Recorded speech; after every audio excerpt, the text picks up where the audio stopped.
മുന്നണിയുടെ രാഷ്ട്രീയ തീരുമാനം ഘടകകക്ഷികൾ അംഗീകരിച്ചതിന്റെ തെളിവാണ് പുതിയ മന്ത്രിമാരുടെ സത്യപ്രതിജ്ഞയെന്ന് LDF കൺവീനർ EP ജയരാജൻ. വകുപ്പുകൾ LDFന്റെ അധികാരപരിധിയിൽ വരുന്നതല്ലെന്നും നിശ്ചയിക്കുന്നത് മുഖ്യമന്ത്രിയാണെന്നും EP ജയരാജൻ 24നോട് പറഞ്ഞു.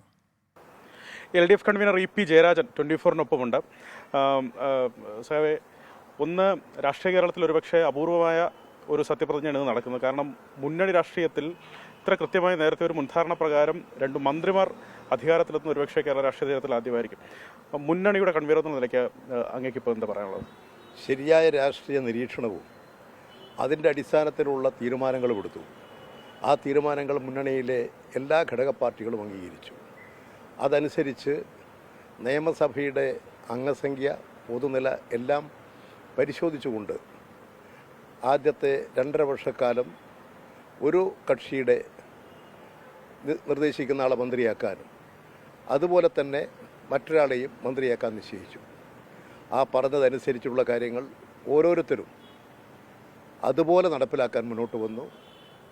അതുകൊണ്ട് തന്നെ അവരുടെ ടേം എത്തുമ്പോൾ 2.5 വർഷക്കാലം എന്നുള്ള ടേം എത്തുമ്പോൾ തന്നെ പൂർണ്ണമായി ആ നിലപാടിലേക്ക് വന്നു. അതിൻ്റെ ഭാഗമായി പുതിയ മന്ത്രിമാർ സത്യപ്രതിജ്ഞ ചെയ്ത് ഇന്ന് അധികാരം ഏറ്റെടുക്കുകയാണ്. അതാണ് ഇടതുപക്ഷ ജനാധിപത്യ മുന്നണി. ഒഴിഞ്ഞ മന്ത്രിമാരുടെ വകുപ്പുകൾ തന്നെ ആയിരിക്കും ഇവർക്ക്. ഗതാഗതം ഗണേഷ് കുമാറിനും അതുപോലെ തുറമുഖം കടന്നപ്പള്ളിയും ആയിരിക്കും കൈകാര്യം ചെയ്യുക. അതിനൊരു തീരുമാനമായോ? അത് ഇടതുപക്ഷ മുന്നണിയുടെ അധികാര പരിധിയിൽ പെടുന്നതല്ല. ഓരോ മന്ത്രിമാരെയും നിശ്ചയിച്ചു കഴിഞ്ഞാൽ വകുപ്പുകൾ നിശ്ചയിക്കുന്നത് മുഖ്യമന്ത്രിയാണ്. അത് മുഖ്യമന്ത്രി എല്ലാ കാര്യങ്ങളും പരിശോധിച്ചുകൊണ്ട് നടപടികൾ സ്വീകരിക്കും. സിനിമാ വകുപ്പ് കൂടി വേണമെന്നൊരു ആവശ്യം ഗണേഷ് കുമാർ മുന്നോട്ട് വെച്ചിട്ടുണ്ട്. അത് CPMന്റെ കയ്യിലാണ് ഇരിക്കുന്നത്. സജി ചെറിയാനാണ് വകുപ്പ് മന്ത്രി. പാർട്ടി ആലോചിക്കാതെ അതൊക്കെ കൊടുക്കാൻ സാധിക്കുമോ? അല്ല, അത് മുഖ്യമന്ത്രിയാണ് ആ കാര്യത്തിൻ്റെ എല്ലാം അതോറിറ്റി. ഓരോരുത്തർക്കും ഓരോ അഭിപ്രായം പറയാം, ഏതും ആഗ്രഹിക്കാം, അതിനൊന്നും തെറ്റില്ല.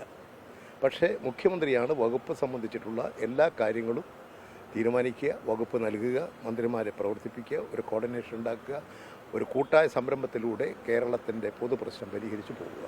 അത് മുഖ്യമന്ത്രിയുടെ അധികാരപരിധിപ്പെട്ടതാണ്. മറ്റു വകുപ്പുകളിൽ ഏതെങ്കിലും മാറ്റം ഇപ്പോൾ ആലോചിക്കുന്നുണ്ടോ? അല്ല, അത് പ്രത്യേകിച്ച് ഞങ്ങൾ ഇതുവരെ ഇടതുപക്ഷ മുന്നണിയോ അതുപോലെ മറ്റ് പാർട്ടികളോ ആരും ചർച്ച ചെയ്തിട്ടുള്ളൊരു വിഷയമേ അല്ല. അങ്ങ് സത്യപ്രതിജ്ഞ ചടങ്ങിൽ പങ്കെടുക്കുന്നുണ്ടോ? പിന്നെന്താ. വളരെ നന്ദി. അത്തരത്തിൽ LDF കൺവീനറാണ് 24നോട് പ്രതികരിച്ചത്. അദ്ദേഹം പറഞ്ഞത് വകുപ്പുകൾ സംബന്ധിച്ച മാറ്റമൊക്കെ ആലോചിക്കേണ്ടത് മുഖ്യമന്ത്രിയാണ്. നിലവിൽ അത് സംബന്ധിച്ച് മറ്റു ചർച്ചകളില്ല. CPM മന്ത്രിമാരുടെ വകുപ്പുകൾ മാറുന്നത് സംബന്ധിച്ചൊന്നും ആലോചനയിലില്ല എന്നാണ് LDF കൺവീനർ പ്രതികരിച്ചത്. നന്ദുവിനൊപ്പം അലക്സ്, റാം മുഹമ്മദ്, 24 തിരുവനന്തപുരം. 24 അഞ്ചിന്റെ വജ്രത്തിളക്കം.